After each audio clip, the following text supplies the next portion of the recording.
قال خدا میں روز معززین اہل سنت السلام علیکم ورحمۃ اللہ وبرکاتہ۔ الحمد للہ رب العالمین والعاقبۃ للمتقین والصلاة والسلام علی سید الانبیاء والمرسلین وعلی آلہ وصحبہ اجمعین، اما بعد فاعوذ باللہ من الشیطان الرجیم، بسم اللہ الرحمن الرحیم۔ قال اللہ تعالی فی کلامہ المبین: یا ایہا الذین آمنوا کلوا من طیبات ما رزقناکم۔ آمنت باللہ صدق اللہ العلی العظیم وصدق رسولہ النبی الامین الکریم، ونحن علی ذلک لمن الشاہدین والشاکرین، والحمد للہ رب العالمین۔ بگرداب بلا افتادہ کشتی، ضعیفان و شکستہ رات و پشتی، بحق خواجہ عثمہ ہارون، مدد کن یا معین الدین چشتی، مدد کن یا معین الدین چشتی۔ بکار خیش حیرانم اغثنی یا رسول اللہ، پریشانم پریشانم اغثنی یا رسول اللہ۔ شہاب کس نوازی کن، طبیبہ چارہ سازی کن، مریض درد عصیانم اغثنی یا رسول اللہ۔ غوث اعظم بمن بے سر و سامہ مدد، قبلہ دین مدد، کعبہ ایما مدد۔ قادریم نعرے یا غوث اعظم می زنم، دمز شیخ احمد رضا خاں قطب عالم می زنم۔ اور شاعر کہتا ہے کہ اے طائر لاہوتی، اس رزق سے موت اچھی جس رزق سے آتی ہو پرواز میں کوتاہی۔ عزیزان ملت، آج میری تقریر کا عنوان ہے رزق حلال کی اہمیت و افادیت۔ انشاءاللہ تبارک و تعالی اس پر کچھ معروضات پیش کیے جائیں گے۔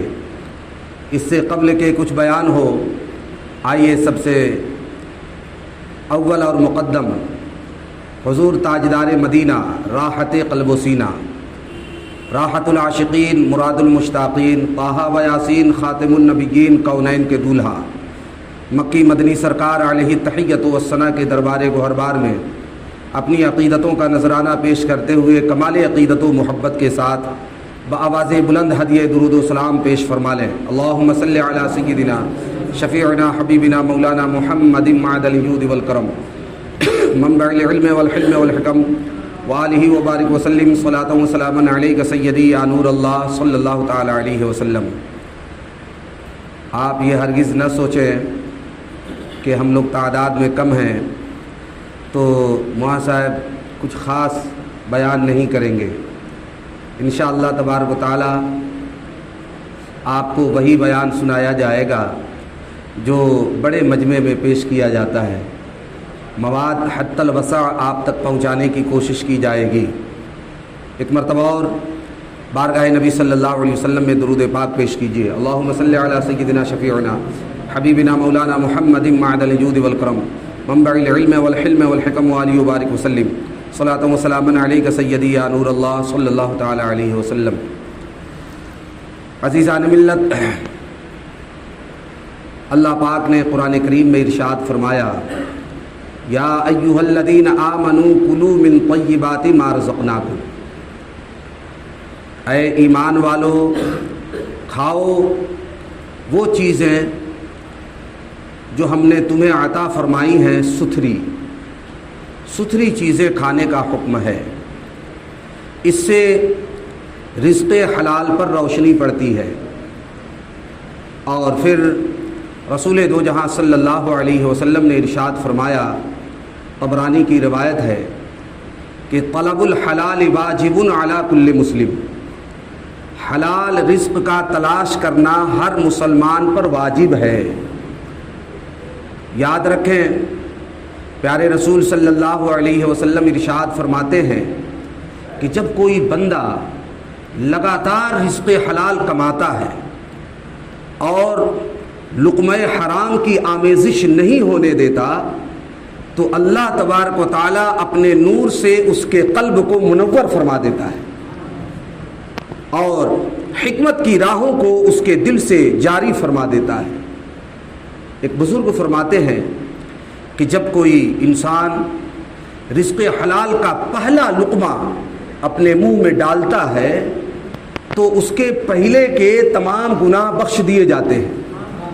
اور وہی بزرگ فرماتے ہیں کہ جب کوئی اللہ کا بندہ رزق حلال کی تلاش میں ذلت کی جگہ کھڑا ہوتا ہے، جسے دنیا ذلت کی جگہ سمجھتی ہے، حقیقت میں وہ ذلت کی جگہ نہیں ہوتی، تو اس کے گناہ ایسے جھڑتے ہیں جیسے درختوں سے پتے جھڑتے ہیں۔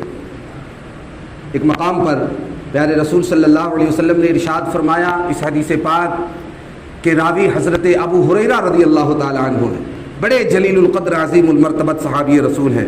آپ فرماتے ہیں کہ تاجدار مدینہ صلی اللہ علیہ وسلم نے ارشاد فرمایا کہ جب کوئی مسلمان رزق حلال تلاش کرتا ہے اس نیت سے کہ وہ اس کی وجہ سے سوال کرنے سے بچے گا اور اپنے اہل و عیال کی اس کے ذریعے سے کفالت کرے گا اور اپنے پڑوسیوں کے ساتھ حسن سلوک کرے گا، تو ایسا شخص قیامت کے دن رب کی بارگاہ میں اس حالت میں لایا جائے گا کہ اس کا چہرہ 14ویں رات کے چاند کی طرح چمکتا ہوا ہوگا۔ اور جو شخص بکثرت مال اس لیے جمع کرتا ہے کہ مال کی وجہ سے لوگوں کے سامنے اس کی بڑائی بیان ہوگی اور وہ فخر کرے گا لوگوں کے سامنے، تو ایسا شخص قیامت کے دن اس حال میں لایا جائے گا کہ رب تبارک و تعالیٰ اس پر ناراض ہوگا۔ تو اس سے یہ پتہ چلا کہ رزق حلال کمائیں، لیکن نیت یہ ہو کہ سوال سے بچیں گے، اہل و عیال کی کفالت کریں گے، پڑوسیوں کے ساتھ حسن سلوک کریں گے، تو اس پر کتنا بہتر اجر آپ کو عطا کیا جا رہا ہے کہ قیامت کے دن آپ کا چہرہ چاند کی طرح روشن ہوگا۔ عزیزان ملت، مشہور تابعی ہیں حضرت حسن بصری رضی اللہ تعالی عنہ۔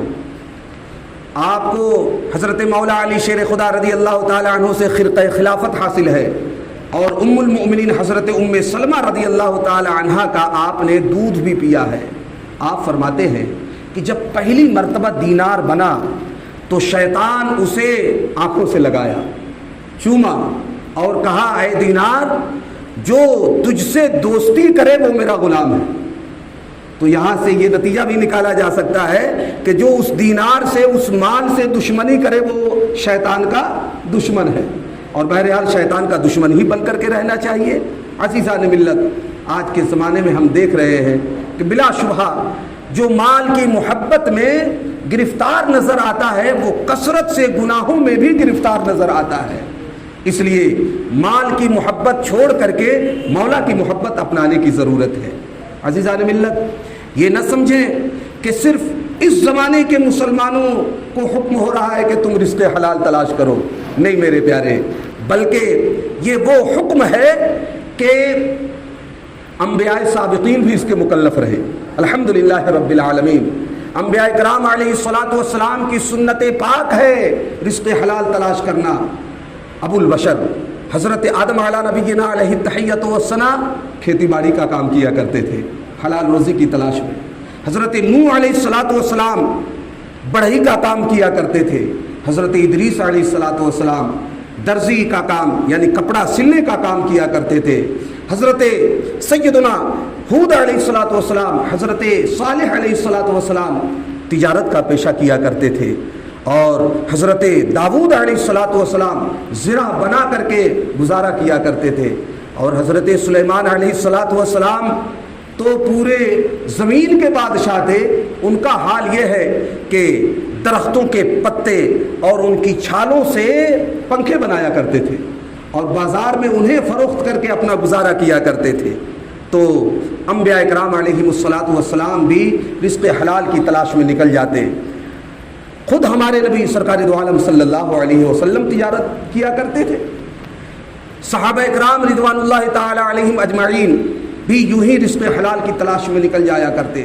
خلفائے ثلاثہ کھیتی باڑی کا کام کیا کرتے تھے، بعض صحابہ کرام اچار بنانے کا کام کیا کرتے تھے، حضرت مولا علی شیر خدا رضی اللہ تعالیٰ عنہ اس خر نامی خردرو گھاس جنگل سے کاٹ کر لاتے اور اسے بازار میں بیچ کر کے اپنا گزارا کیا کرتے تھے. آپ کہاں ہیں؟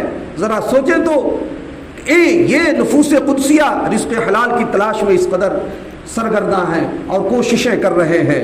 اللہ تبارک و تعالیٰ ان کے رزق حلال کی تلاش کا صدقہ ہمیں عطا فرمائے. یاد رکھیں ایک مرتبہ رسول دو جہاں صلی اللہ علیہ وسلم چاند کی طرح اور صحابہ کرام ستاروں کی طرح ایک مجمع میں تشریف فرما ہے کہ اتنے میں ایک صحابی رسول کھڑے ہو جاتے ہیں اور عرض کرتے ہیں یا رسول اللہ صلی اللہ علیہ وسلم میں درزی کا کام کرتا ہوں, کپڑا سلنے کا کام کرتا ہوں, تو میرے حوالے سے ارشاد فرمائیں کہ میرا حشر کس کے ساتھ ہوگا, کیسا ہوگا. اچھا ان کے اس سوال سے پتہ چلتا ہے کہ صحابی کا بھی یہ عقیدہ ہے کہ مصطفیٰ کریم صلی اللہ علیہ وسلم دلوں کی باتوں کو جانتے ہیں اور ساتھ ہی ساتھ غیب کی خبریں جانتے ہیں. پوچھا جائے گا تو آپ بتا دیں گے کس کا حشر کیسا ہونے والا ہے. صحابہ کرام کا عقیدہ ہے کہ مصطفیٰ کریم اسے جانتے ہیں, لہٰذا اللہ کے بتائے سے ہمارے آقا صلی اللہ علیہ وسلم علم غیب رکھتے ہیں. صحابی رسول نے عرض کیا یا رسول اللہ صلی اللہ علیہ وسلم ہمیں بتایا جائے ہمارا حشر کیسا ہوگا. آقا علیہ الصلوۃ والسلام نے ارشاد فرمایا سنو, اگر تم اپنے پیشے کے متعلق راستبار رہے اور دیانتداری اختیار کی تو تمہارا حشر حضرت ادریس علیہ الصلوۃ والسلام کے ساتھ ہوگا. کہ دوسرے صحابی کھڑے ہو گئے اور انہوں نے کہا یا رسول اللہ صلی اللہ علیہ وسلم میں معمار ہوں, گھر بنانے کا کام کرتا ہوں, میرے حوالے سے ارشاد فرما دیں. آپ نے ارشاد فرمایا اگر تم بھی اپنے پیشے کے متعلق وفادار رہے اور راست بازی اختیار کی تو یاد رکھو تمہارا حشر حضرت ابراہیم علیہ الصلوۃ والسلام کے ساتھ ہوگا. کہ ایک تیسرے صحابی رسول کھڑے ہو جاتے ہیں اور وہ عرض کرتے ہیں یا رسول اللہ صلی اللہ علیہ وسلم میں تجارت کرتا ہوں, میرے تعلق سے ارشاد فرمائیں. تو رسول کائنات صلی اللہ علیہ وسلم ارشاد فرماتے ہیں سنو, اگر تم نے بھی اپنے پیشے کے متعلق وفاداری اختیار کی تو تم میرے ساتھ جنت میں جاؤ گے. معلوم یہ ہوا کہ کوئی بھی پیشہ کیا جائے اس میں دیانتداری ضروری ہے, حلال طریقے سے ہی روزی حاصل کی جائے, حرام طریقوں کو ہرگز ہاتھ نہ لگایا جائے. میرے پیارے اس ضمن میں چند باتیں آپ کے سامنے پیش کر دینا مناسب سمجھتا ہوں, توجہ فرمائیں. دیکھیے دو باتیں ہیں, ایک ہے جسمانی صحت اور ایک ہے روحانی صحت. جسم اگر بیمار ہو جائے تو وہ اپنا کام صحیح طور پر انجام نہیں دے سکتا ہے. آنکھیں بیمار ہو جائیں تو مجھے بتائیے صحیح طور پر وہ دیکھ سکتی ہیں؟ نہیں. کان اگر بیمار ہو جائیں تو وہ صحیح طور پر سن نہیں سکتے. ہاتھوں میں اگر بیماری لگ جائے تو صحیح طور پر ان سے پکڑا نہیں جا سکتا ہے. پاؤں میں اگر بیماری لگ جائے تو صحیح طور پر قدم اٹھائے نہیں جا سکتے. معلوم یہ ہوا کہ جسم میں اگر بیماری لگ جائے تو جسم صحیح طور پر اپنا مقصد تخلیق اور اپنا وظیفہ ادا نہیں کر سکتا ہے. اسی طریقے سے اگر روح بیمار ہو جائے تو بیمار روح چونکہ غافل ہوا کرتی ہے, وہ آخرت کی تیاریوں میں مصروف نہیں ہوتی ہے. عزیزان ملت اسلامیہ, ساری زندگی انسان کی ضائع ہو جاتی ہے.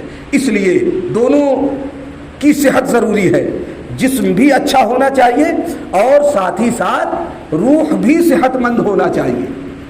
اب جسمانی صحت کے لیے ضروری ہے کہ جسم کو جو خوراک راس آتی ہو, اچھی لگتی ہو, جو اسے بیمار نہ کرے, وہی خوراک جسم کو دی جائے. اور جو خوراک جسم کو بیمار کر دینے والی ہو, جسم کو راس نہ آتی ہو, ہرگز وہ خوراک جسم کو نہ دی جائے. مجھے بتائیے کہ کیا نومولود بچے کو آپ گوشت کا سالن کھلاتے ہیں؟ کھلائیں گے؟ کیوں نہیں کھلائیں گے؟ بیمار ہو جائے گا. اس کا جسم اس گوشت کے سالن کو برداشت کرنے کی صلاحیت نہیں رکھتا ہے. وہ نومولود بچہ جو 1 مہینے کا ہے وہ گرم چائے پی سکتا ہے؟ نہیں پی سکتا. ایک بلڈ پریشر کا مریض اپنے منہ میں شکر کی چمچ رکھ سکتا ہے؟ اپنے منہ میں وہ نمک کی چمک رکھ سکتا ہے؟ ہرگز نہیں۔ ایسی شوگر کا مریض شکر کی چمچ اپنے منہ میں نہیں رکھ سکتا، ہرگز نہیں۔ کیوں نہیں رکھتا؟ کہ یہ ساری چیزیں ان کو بیمار کر دینے والی ہیں، اس لیے جسم کو جو بیمار کر دینے والی خوراک ہے وہ اسے ہرگز نہیں دی جا سکتی ہے۔ اب مجھے یہ بتائیے کہ جو خوراک روح کو بیمار کر دینے والی ہو، بتائیے اس سے بچنا ہمارے اور آپ کے لیے ضروری ہے یا نہیں؟ بلا شبہ ضروری ہے میرے پیارے۔ جیسے جسم کی بقا کے لیے جان کا ہونا ضروری ہے، ایسی ہی روح کی بقا کے لیے رزق حلال کا ہونا ضروری ہے۔ اگر جان جسم سے نکل جائے تو جسم برباد ہو جاتا ہے، مردہ ہو جاتا ہے۔ ایسی اگر کوئی شخص رزق حلال کھانا چھوڑ دے وے، رزق حرام کھانا شروع کر دے وے، تو یاد رکھیں ایسی روح قرب الہی ہرگز نہیں پا سکتی ہے۔ قرب الہی پانے کے لیے ضروری ہے کہ رزق حلال استعمال کیا جائے۔ عزیزان ملت اسلامیہ، آقا دو جہاں صلی اللہ علیہ وسلم نے ارشاد فرمایا، طلب الحلال واجب علی کل مسلم، حلال روزی کا تلاش کرنا ہر مسلمان کے اوپر واجب ہے۔ اب اس پس منظر میں آپ دیکھیں کہ رزق حلال کے لیے انسان نکلتا ہے، کوششیں کرتا ہے، تگ و دو کرتا ہے، تو نتیجہ کتنا بہتر برآمد ہوتا۔ ایک عمل کر رہے ہیں دنیا کے اندر کہ رزق حلال کے لیے کوشش کر رہے ہیں اور رزق حلال کے لیے نکل پڑے، لیکن فائدہ کتنا عمدہ برآمد ہوا کہ اس عمل کے نتیجے میں دنیا کے اندر اللہ تبارک و تعالی رزق عطا فرماتا ہے، اور سارا حصہ اس عمل کا دنیا میں ہی میں نہیں ملا، بلکہ آخرت میں اس کوشش کے بدلے میں اللہ تعالی اجر عطا فرمائے گا۔ یہ بڑی فضیلت کی بات ہے۔ کوئی کام کر کے گھبرا نہ جائیں اور یہ خیال نہ کریں کہ ہمیں سارا حصہ دنیا ہی میں مل جانا چاہیے۔ نہیں میرے پیارے، جب انسان مخلص ہوتا ہے، نیت اس کی صحیح ہوتی ہے، تو اللہ تبارک و تعالیٰ دنیا میں بھی نوازتا ہے اور آخرت میں بھی اس کے لیے عمدہ اجر رکھا ہے۔ آگے بڑھیں۔ موجودہ زمانے میں رزق حلال کی اہمیت و افادیت کو لوگوں نے کھو دیا ہے۔ لوگ اس کی اہمیت نہیں سمجھتے، بلکہ بعض لوگوں کا تو یہی مطمع نظر ہے کہ کسی طریقے سے بس مال جمع کرنا ہے، جس بھی راستے سے وہ آوے، حلال راستے سے آوے، حرام سے آوے، ممنوع اور محظور طریقے سے آوے، بھائی کو ستا کر کے آوے، کمزور کو دبا کر کے آوے، چھین کر کے آوے، جھپٹ کر کے آوے، چوری کر کے آوے، بس کسی طریقے سے مال جمع ہو جانا چاہیے۔ میرے پیارے، ایسا مال لوگ جب جمع کر لیتے ہیں نا تو اس مال میں برکت نہیں ہوتی ہے، سکون نہیں ملتا ہے، انسان پریشان رہتا ہے، اور پھر جو ہے پریشانی جب ساتھ نہیں چھوڑتی ہے تو امام صاحب کے پاس پہنچ گئے، امام صاحب کوئی تعویذ بنا دیجئے، چلیے میری دکان میں چل کر کے ذرا دعا فرما دیں تاکہ میرے کاروبار میں برکت ہونے لگے۔ حضرت مالک بن دینار رحمۃ اللہ علیہ کی بارگاہ میں ایک تاجر آیا اور آ کر کے عرض کیا، حضور والا میری دکان میں چل کر کے آپ دعا فرما دیں۔ حضرت مالک بن دینار اس کی دکان میں تشریف لے گئے تو اس نے سب بیان کیا، اپنا دکھڑا سنایا، تو آپ نے فرمایا کہ تم مجھ سے کیوں دعا کرواتے ہو؟ اس غلے سے دعا کرواؤ جس میں مظلوموں کی آہیں بند ہیں۔ تم نے محظور طریقے سے، حرام طریقے سے مال جمع کیا ہے اور اس میں بند کیا ہے، تم اس ڈبے سے اور اس غلے سے تم دعا کرواؤ۔ میری دعا کیسے رب کی بارگاہ میں قبول ہوگی جبکہ اس ڈبے کے اندر مظلوموں کی آہیں بند ہیں؟ مظلوم کو آپ ستا دیں گے، غریب کو آپ ستا دیں گے، کمزور کو آپ ستا دیں گے، اس کو مار دیں گے، دبا کر کے اس کا مال لے لیں گے، وہ تو مجبوری کی بنیاد پر خاموش ہو جائے گا۔ لیکن میرے پیارے یاد رکھنا، اس کے دل سے جو آہ نکلتی ہے نا، تو اس آہ اور رب کے درمیان کوئی پردہ نہیں ہوتا۔ اور یہ بھی یاد رکھیے، جب کوئی ظالم کسی کو ستا دیتا ہے تو اللہ تبارک و تعالیٰ اس سے بدلہ لیتا ہے۔ حدیث قدسی ہے، حضرت عبداللہ بن عباس رضی اللہ تعالی عنہما اس حدیث قدسی کی روایت کرتے ہیں کہ رسول اکرامی وقار صلی اللہ علیہ وسلم نے ارشاد فرمایا کہ اے لوگو، مجھے اپنے رب کی عزت و جلال کی قسم، میرے رب نے فرمایا لَأَنْتَقِمَنَّ مِنَ الظَّالِمِ فِي عَاجِلِهِ وَآجِلِهِ وَلَأَنْتَقِمَنَّ مِمَّنْ رَأَى مَظْلُومًا، میں ضرور بدلہ لوں گا ظالم سے، دنیا میں بھی اور آخرت میں بھی، اور اس سے بھی بدلہ لوں گا جس نے کسی مظلوم کو دیکھا اور قدرت پائی کہ وہ اس کی مدد کرتا لیکن پھر بھی اس کی مدد نہیں کیا، اس سے بھی دنیا اور آخرت میں ضرور بدلہ لوں گا۔ اب مجھے بتائیں، جو شخص اپنے غریب بھائی کا مال جبرن وصول کر لیا، جبرن لے لیا، چھین لیا، اس کے مال میں کیسے برکت ہو؟ اللہ تبارک و تعالیٰ اس سے انتقام بہرحال لے گا۔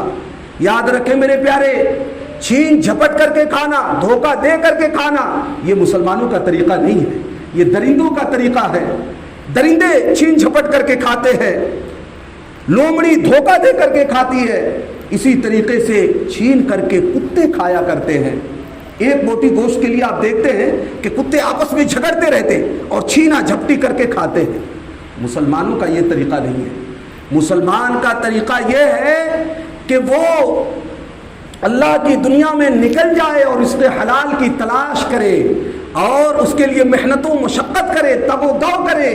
میرے پیارے، حدیث پاک ہے، کنز العمال شریف کے اندر ہے، رسول دو جہاں صلی اللہ علیہ وسلم نے ارشاد فرمایا کہ جو شخص رزق حلال کی تلاش میں نکل جاتا ہے تو گویا کہ وہ اس مجاہد کی طرح ہے جو راہ خدا میں جہاد کے لیے نکلا ہوا ہے۔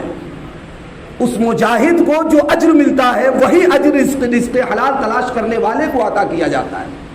بتائیں، مجاہد اپنی جان ہتھیلی پر رکھ کر کے میدان کارزار میں مقاتلہ کر رہا ہوتا ہے، دشمنوں سے مسلمانوں کی حفاظت کر رہا ہوتا ہے، اعلاء کلمت اللہ کے لیے آگے بڑھ رہا ہوتا ہے، اسلام کی سربلندی اس کا مقصد ہوتا ہے، وہ چاہتا ہے کہ کسی طریقے سے پرچم اسلام بلند ہو جائے۔ اس مجاہد کو جہاد کرنے میں جو اجر عطا کیا جاتا ہے رب کی بارگاہ سے، وہی اجر رزق حلال تلاش کرنے والے کو عطا کیا جاتا ہے۔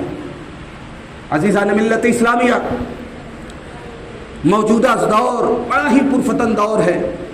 لوگوں کے مال کی کثرت کی جانب آپ توجہ نہ کریں، بلکہ آپ کی توجہ رسول اللہ صلی اللہ علیہ وسلم کی سنت پاک کی جانب ہونی چاہیے، صحابہ اکرام کی سنت کی جانب ہونی چاہیے کہ آپ حضرات ہمیشہ رزق حلال کی تلاش میں نکلا کرتے تھے اور اسی کی فکر میں رہا کرتے تھے۔ عزیزان ملت، ایک اور حدیث پاک ہے، کنز العمال شریف ہی کے اندر ہے، رسول گرامی وقار صلی اللہ علیہ وسلم نے ارشاد فرمایا کہ جب انسان رزق حلال تلاش کر کے کھاتا ہے تو رزق حلال کی وجہ سے اللہ تبارک و تعالیٰ اس کے قلب کو سکون عطا فرماتا ہے اور اس کے ذہن کو نور عطا فرماتا ہے، اور رزق حلال کی برکتوں سے اس کی عقل و دانش میں اضافہ کر دیا جاتا ہے۔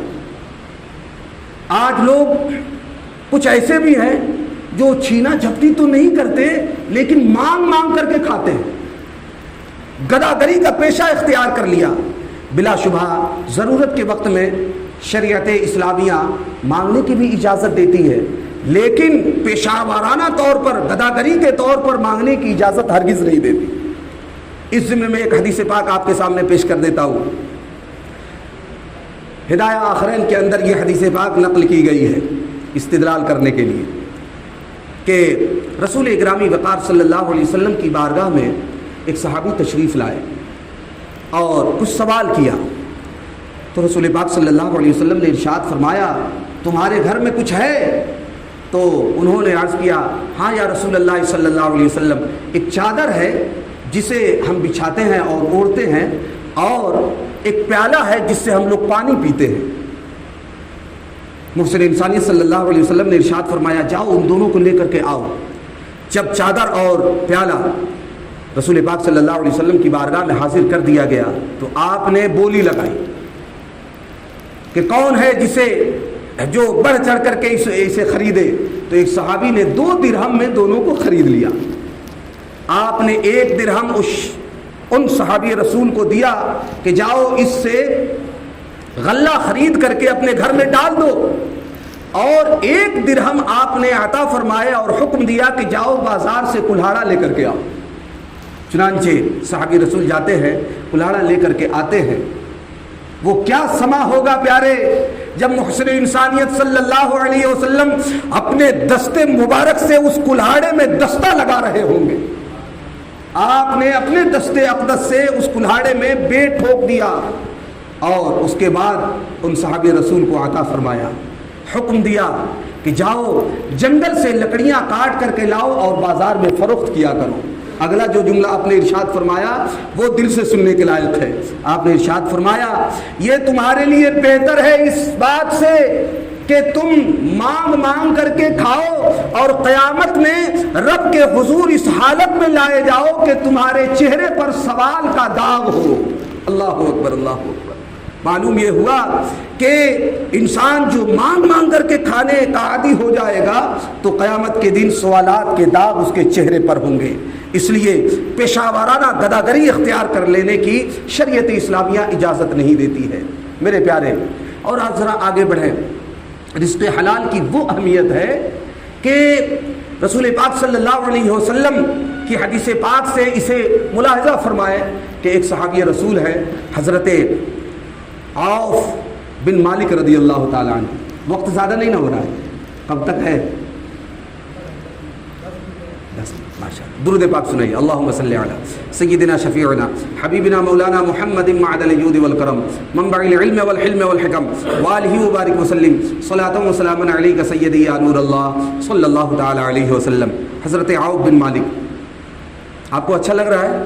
ذرا ہاتھ اٹھا کر بولیے تو سبحان اللہ۔ حضرت عوف بن مالک رضی اللہ تعالی عنہ رسول گرامی وقار صلی اللہ علیہ وسلم کی بارگاہ میں حاضر آئے اور بڑے پریشان دکھ رہے تھے۔ تو مصطفیٰ کریم صلی اللہ علیہ وسلم جو اپنے سینے میں ایسا رحیم و کریم دل رکھتے تھے کہ کسی کی پریشانی آپ سے برداشت نہ ہوتی، چنانچہ آپ نے ارشاد فرمایا عوف کیا بات ہے پریشان دکھ رہے ہو؟ تو انہوں نے عرض کیا یا رسول اللہ میرے بیٹے سالم بن عوف کو مشرکین جنگ کے دوران اغوا کر کے لے گئے۔ یا رسول اللہ اب مجھے اپنے بیٹے سے ملاقات کی امید بھی نہیں ہے، ممکن ہے کہ مشرکین میرے بیٹے کو قتل کر دیں۔ اور پھر آگے آپ نے عرض کیا یا رسول اللہ میرے گھر میں تنگی بھی چل رہی ہے۔ تو محسن انسانیت صلی اللہ علیہ وسلم نے ارشاد فرمایا عوف صبر کرو، گھبراؤ مت، میں تمہیں ایک نسخہ بتا دیتا ہوں، اس پر عمل کرتے رہنا۔ 3 باتیں سکھا دیتا ہوں، تم اس پر عمل کرتے رہنا، اللہ تبارک و تعالیٰ تمہارے رزق میں وسعت فرما دے گا۔ چنانچہ آپ نے ارشاد فرمایا عوف سنو، تقوی اور طہارت اختیار کرو۔ تقوی کا مطلب یہ ہے کہ انسان برائیوں سے اجتناب کرے کامل طور پر، منہیات شریعہ کو چھوڑ دے اور نیکیوں کی جانب اپنے قدم بڑھائے۔ اس کی بہت ساری تفصیلات ہیں، اختصار کے ساتھ پیش کر دیا کہ پہلی چیز تم تقوی اختیار کرو، اور دوسری چیز کے بارے میں آپ نے ارشاد فرمایا کہ عوف تنگی کے اس دور میں کہیں تم رزق حرام کو ہاتھ مت لگا دینا، اس حالت میں بھی تم رزق حلال کی تلاش میں رہنا، حرام کو ہرگز ہاتھ نہ لگانا۔ آج ہمارا حال یہ ہے، تھوڑی سی پریشانی آتی ہے جو خود ہمارے اپنے نفس کی وجہ سے ہوتی ہے، ہمارے کرنے کی وجہ سے ہوتی ہے، ہاں کبھی آزمایا جاتا ہے تو ہم فوراً پریشان ہو جاتے ہیں، بے قرار ہو جاتے ہیں، اس سے جا کر کے شکایتیں کرنے لگتے ہیں، کچھ مانگنے کے لیے ہاتھ پھیلا دیتے ہیں۔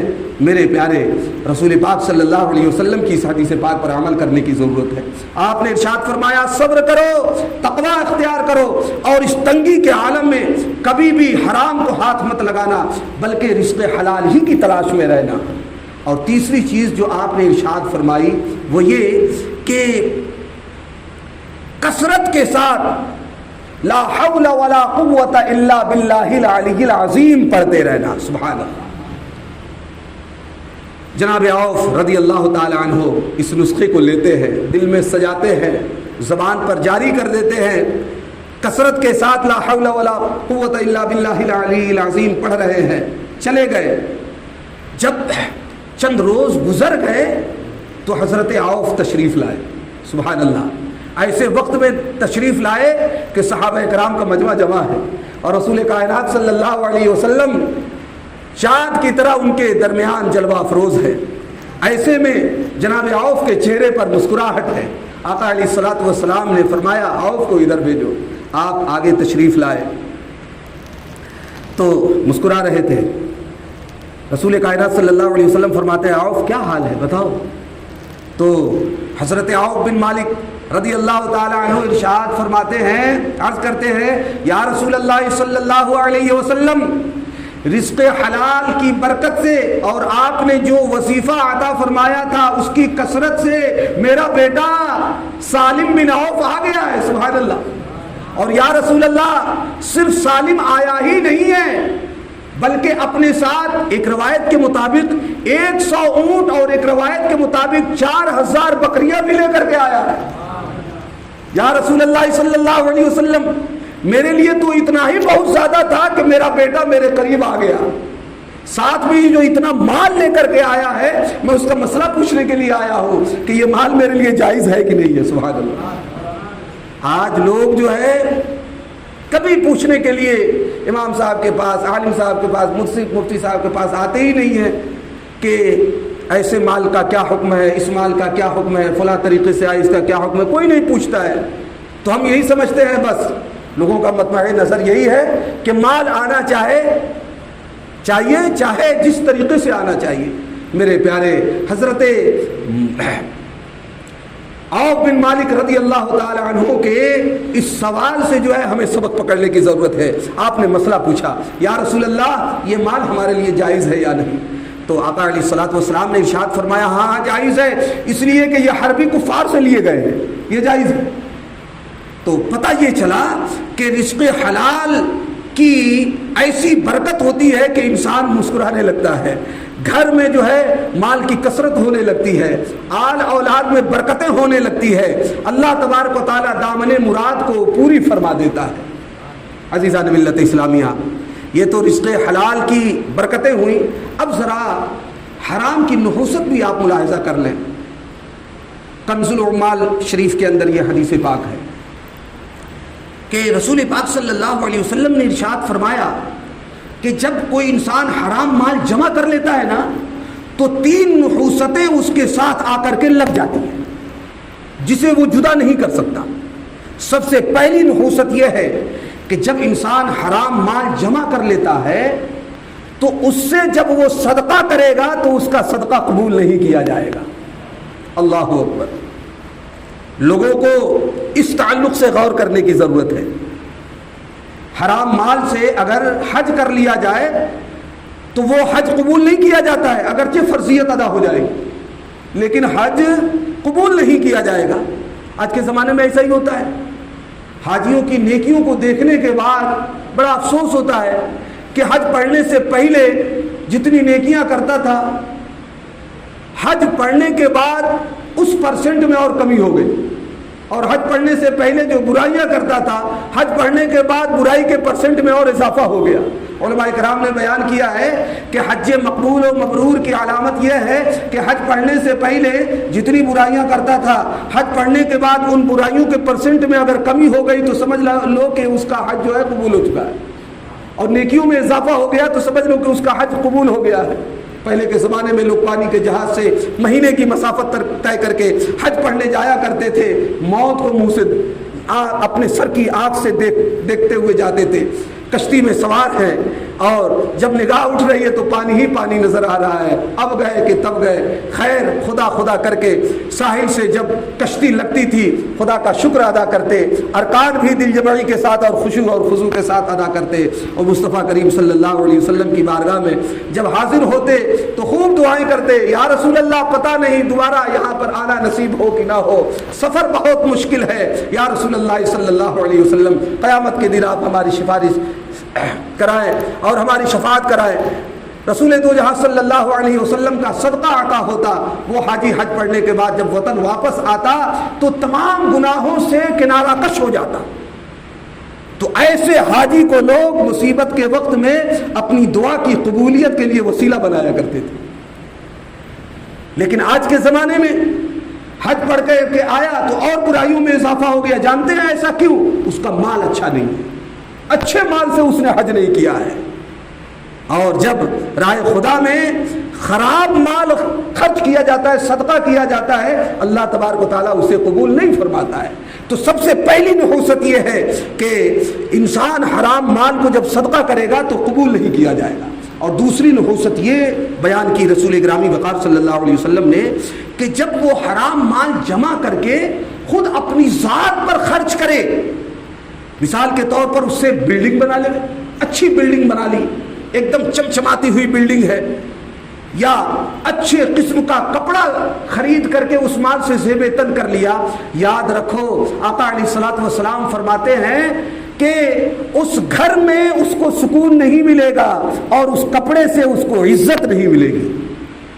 بتائیے, اتنا پیسہ خرچ کیا, شاندار بلڈنگ بنا لی, لوگ آتے ہیں دیکھ کر کے رشک کرتے ہیں, لیکن اس کے قلب کو سکون نہیں مل رہا ہے. کیا کام کا وہ مال ہے, کس کام کا ہے میرے پیارے, جو قلب کے اطمینان کا باعث نہ بن سکے. اور تیسری نحوست, یہ بہت غور سے سننے کی بات ہے.